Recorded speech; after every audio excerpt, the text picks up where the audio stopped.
Grève des enseignants en Côte d'Ivoire. Le gouvernement réaménage le calendrier scolaire et brandit les menaces de radiation.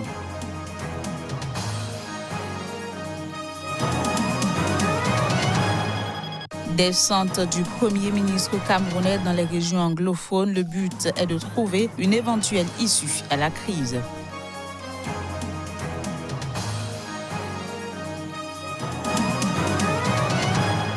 Puis en France, hommage aux 2 soldats tués en libérant des otages au Burkina Faso. La cérémonie a été présidée par Emmanuel Macron.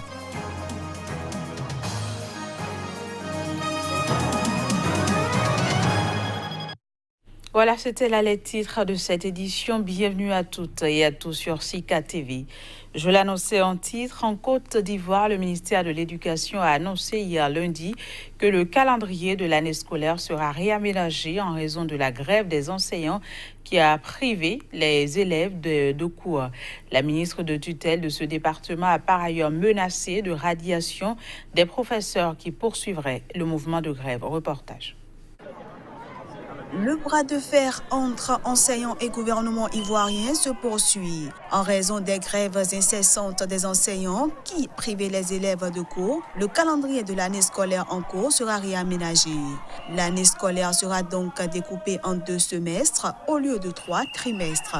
L'examen du certificat d'études primaires et élémentaires, examen important qui conditionne l'entrée dans le secondaire, sera aussi repoussé de mois. Cette décision annoncée par la ministre en charge de l'enseignement vise à juguler l'impact négatif des grèves dans l'intérêt des élèves. Ces annonces font suite à la décision de la coalition des syndicats du secteur éducatif, Formation de Côte d'Ivoire, qui regroupe 9 syndicats, de reprendre sa grève du 14 au 17 mai 2019 après un mois de suspension.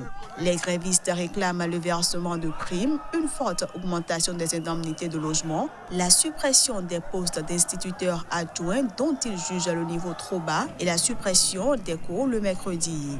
Les grèves dans le secteur public sont récurrentes en Côte d'Ivoire depuis 2 ans et ce, malgré la signature en août 2017 d'une trêve sociale de 5 ans, moyennant le paiement sur plusieurs années d'arriérés de salaire pour environ 130 000 fonctionnaires, soit 70% des effectifs de la fonction publique.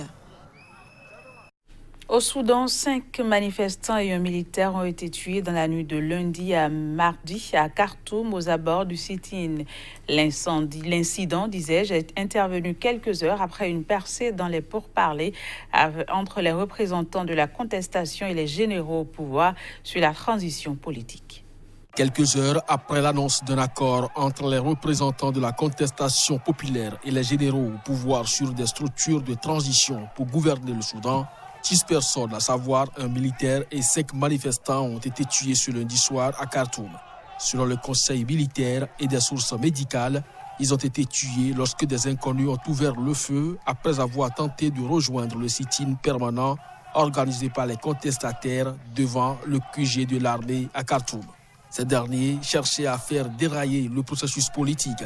Au lendemain de ces heures meurtriers, les généraux et les représentants de la contestation ont repris ce mardi leur discussion sur la période de transition. Jusqu'ici, les 2 parties divergeaient notamment sur la composition d'un conseil souverain appelé à remplacer le conseil militaire de transition qui a pris le pouvoir après l'éviction du président Omar el-Béchir le 11 avril dernier. L'Alliance pour la liberté et le changement, fer de lance de la contestation, veut qu'il soit dominé par les civils, tandis que l'armée cherche à ce qu'il comprenne une majorité de militaires. Toujours ce mardi, des dizaines de Soudanais ont bloqué des routes à Omdurman, ville voisine de Khartoum, pour dénoncer la mort de manifestants la veille au soir dans des affrontements. À Khartoum, la situation était calme. En revanche, autour du sit-in, devant le QG de l'armée, où des centaines de manifestants continuent de camper. On reste au Soudan où l'ancien président Omar el-Béchir et d'autres personnes du pays sont mises en cause dans la mort de plusieurs manifestants. Ces derniers avaient été tués lors des protestations contre son régime. Le président déchu Omar el-Béchir a été inculpé pour le meurtre de manifestants pendant les protestations contre son régime. C'est ce qu'a indiqué ce lundi le procureur général soudanais. En effet, des dizaines de personnes avaient été tuées par balles par les forces de sécurité lors des manifestations antigouvernementales qui ont commencé en décembre dernier. Selon une association de médecins proches de l'ALC, 90 personnes ont été tuées par les forces de l'ordre depuis le début des manifestations le 19 décembre. Les autorités parlent d'un bilan de 65 morts. Destitué et arrêté par l'armée en avril, l'ancien président Omar el-Béchir, qui a dirigé le Soudan pendant 30 ans, est incarcéré dans une prison de Khartoum, la capitale, selon les dirigeants du Conseil militaire de transition. Il fait également l'objet de mandats d'arrêt de la Cour pénale internationale qui souhaite le voir répondre à la haie d'accusations de génocide, crimes contre l'humanité et crimes de guerre lors du conflit au Darfour à l'ouest.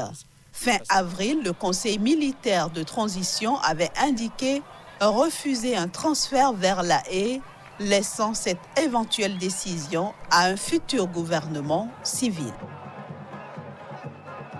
Ce journal se poursuit. Les populations nigérianes vivent dans une psychose permanente en raison de l'insécurité qui prévaut et ne cesse de monter dans leur pays. Pour son deuxième mandat, le président Muhammadu Buhari fera donc face à deux grands défis que sont la lutte contre l'insécurité et la pauvreté. Un tour de la situation sécuritaire au Nigeria avec Abdoulaye Issa, notre correspondant sur place. Les bandits qui avaient tenu l'état de Zamfara à la jugulaire se sont répandus dans les états limitrophes du Niger, de Kaduna et de Katsina, et dans les franges de l'état de Sokoto, bien que l'armée, à travers son Operation Scorpion Sting 3, à Zamfara, a mis en déroute à plusieurs reprises des bandits. Au bout de quelques mois, les kidnappeurs ont également pris le devant de la scène, en particulier dans le nord du pays, où ils ont forcé les élites et les citoyens à quitter les grands axes routiers, entraînant ainsi la surpopulation des gares ferroviaires entre Abuja et Kaduna. L'enlèvement tout dernièrement d'un chef de district à Daura dans l'état de Katsina, Alhaji Moussa Ouba, qui est également le beau-frère du président Buhari. Alhaji Moussa Ouba a de justesse été sauvé par l'armée. L'inspecteur général de la police par intérim, Alhaji Mohamed Adamou, après avoir assisté à une réunion du conseil des chefs traditionnels du Nord à Kaduna, a révélé que des crimes violents avaient déjà coûté la vie à 1111 Nigérians en 2019. Sur ce nombre, 767 dans le Nord, Zamfara à lui seul a enregistré 203 décès. Le nombre devrait être beaucoup plus important car de nombreux incidents ne sont généralement pas signalés. À l'heure actuelle, les Nigérians doivent être rassurés sur le fait que le président Muhammadu Buhari se prépare pour son deuxième mandat. Il dispose de solutions crédibles au double mot qui assaille actuellement le pays et ses habitants, à savoir la pauvreté et l'insécurité. Les États et les différentes communautés devraient être logés dans un effort massif pour chasser les gardiens de troupeaux armés, les bandits, les ravisseurs et bien sûr les insurgés.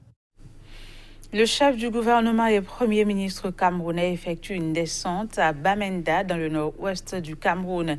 Cette première visite qu'il effectue depuis sa nomination a pour objectif de tendre la main aux séparatistes en vue d'une éventuelle sortie de crise. Le point avec Narcissoum.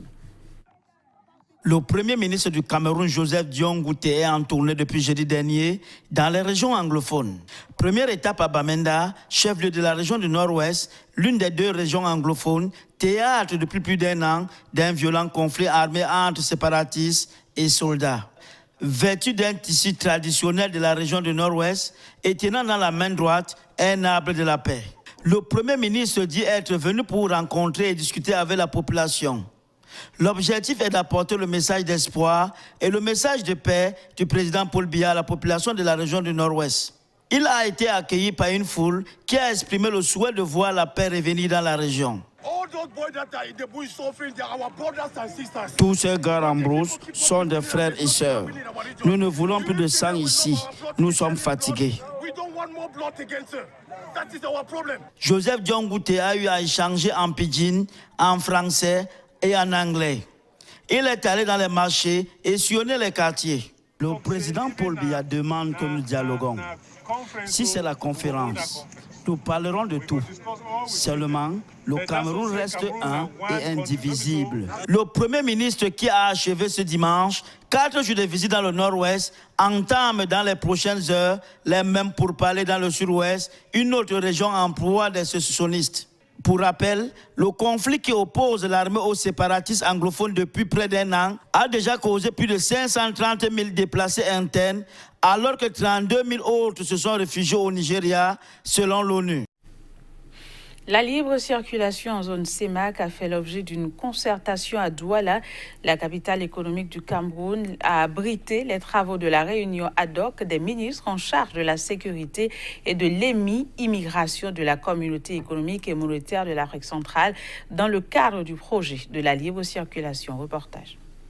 Douala, la capitale économique du Cameroun, a abrité la réunion du comité ad hoc des ministres de la Sécurité et de l'immigration de la communauté économique et monétaire de l'Afrique centrale. Cette réunion avait pour objectif principal de mettre en œuvre la feuille de route consensuelle de la libre circulation et l'accord d'assistance signé en 2013 avec l'Interpol pour la mise en service dans des postes frontaliers de matériel à même de permettre la lecture des documents et à cet égard essentiel.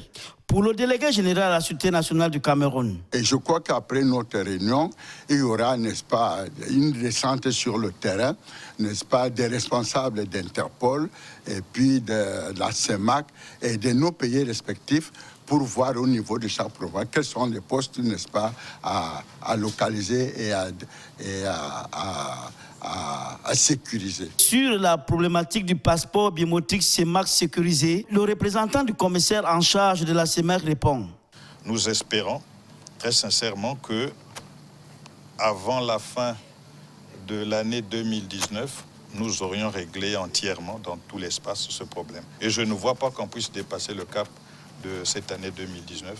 Les passeports CEMAC seront généralisés sur l'ensemble de nos 6 États. Cette rencontre a donc consacré de manière effective l'accord entre la CEMAC et Interpol pour la sécurisation des frontières et pour un flux de voyageurs mieux contrôlé et maîtrisé dans le cadre de la lutte contre la criminalité transfrontalière. Le budget alloué pour l'acquisition de ces matériels est de près de 4 milliards de francs CFA, d'autant qu'il donnera désormais aux agents en poste de faire des recherches en temps réel pour le contrôle, la surveillance et la détection des individus et des biens. Puis la France a rendu ce mardi un hommage national aux 2 membres des forces spéciales tués en libérant des otages au Burkina Faso. C'était au cours d'une cérémonie solennelle qui s'est déroulée à la place des Invalides, présidée par Emmanuel Macron. Les Parisiens rendent ce mardi hommage aux 2 soldats tués en libérant des otages au Burkina Faso, en applaudissant au passage du cortège funèbre sur le pont Alexandre III à Paris.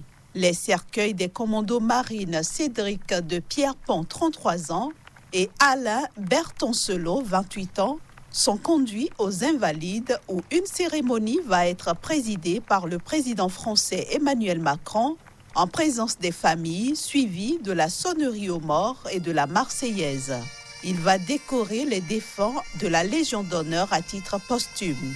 Leurs cercueils seront ensuite portés par leurs camarades des forces spéciales au son du chant militaire, loin de chez nous en Afrique, clôturant une cérémonie d'environ 45 minutes. Les obsèques d'Alain Bertoncelot auront lieu samedi chez lui, en Haute-Savoie, dans l'intimité familiale. En ce qui concerne Cédric de Pierrepont, ces obsèques auront lieu mercredi après-midi en l'église de l'Armand-Plage dans le Morbihan. Cette tradition d'hommage citoyen aux soldats tombés au combat sur le plus beau pont de la capitale française est relativement récente. Elle remonte à 2011 à l'initiative d'associations d'anciens combattants et du gouverneur militaire de Paris, alors que l'armée française était déployée en Afghanistan. Voilà, c'est la fin de ce journal. Merci de l'avoir suivi. Au revoir.